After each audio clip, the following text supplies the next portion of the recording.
In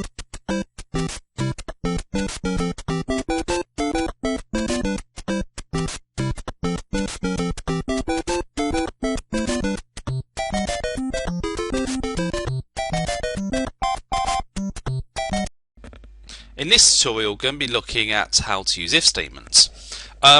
This is going to be split over a number of tutorials because there's actually quite a lot to learn about if statements. So I'm going to start off with just a simple structure of an if statement, and I'm going to do it through an example.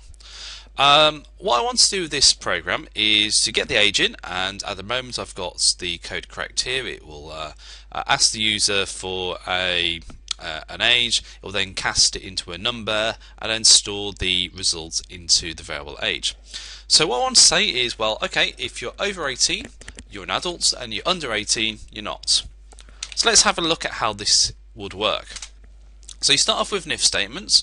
Now an if statement is a control statement, and what control statements allow you to do is control the flow of the program. Okay, so it's also known as decision because it's going to make a choice based on what the user's entered or what's happening in the program. So the condition I need to test is whether age is bigger than 18, and actually you just simply write it like that. Now the big difference is, rather than saying bigger than or greater than, I actually use the greater than symbol.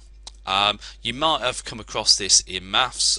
If not, this is the greater than symbol. One way to remember greater than and less than is greater than always points to the right and less than always points to the left. So that represents ages less than 18. So at the end of it I've put a colon.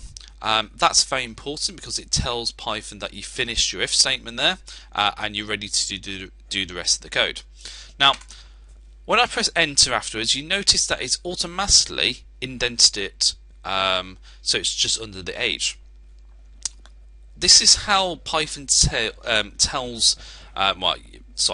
is how you tell Python that your code should be inside the if statement. It should only run if that if statement is true.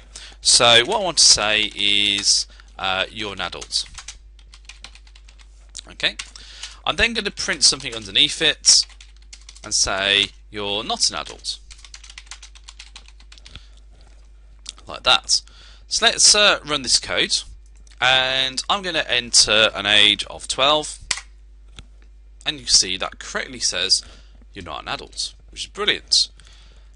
If I type in a number greater than 18, you can see it says you're an adult, but it also prints out you're not an adult.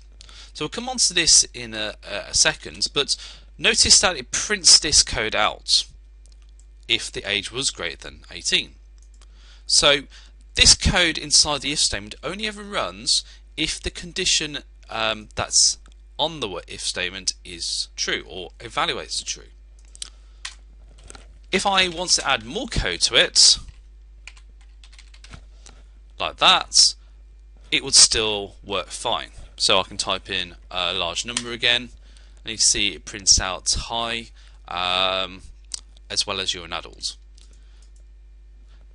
So anything inside the if statement, anything you want to only run if the if statement is true, you must indent, and it must be in line with all the other things. If I slightly indent that a bit too far, it gives you this weird error saying unexpected indent. A lot of programmers sometimes get confused by this error, but it's really simple. All it's saying is you put too many spaces in.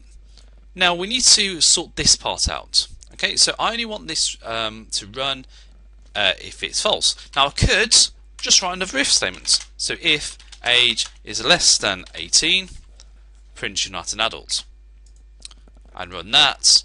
Let's try that one. Yeah, that seems to work fine. If I type in the value of 18, it prints nothing else. That's because 18 is not less than 18, and 18 is not greater than 18. It's actually equal to. So I can put that equal sign in. So if I type in 18 now, you can see it prints out. Now there is a better way of doing it than writing another if statement, and this is known as the else statement. So I'm just going to write the code for it. It looks similar, but it is different. Now, what the else statement means is that, well, first of all, it must match an if statement. So you must have an if statement followed by an else statement, otherwise it won't work. And what the else statement basically says is, okay, if the condition is false, I want to do something instead. Okay, so this is the true block, and this is the false block. And that will run anytime the condition is false. So if and else work together to affect the control. So if I run this code now for the last time, how old are you? 12, prints not as adults. If I type in 18, you're not an adult. If I type in 19, it says you're an adult and hi. And that's it for the basics of if statements. In the next tutorial, we're going to be looking at how to put multiple if statements together using elif.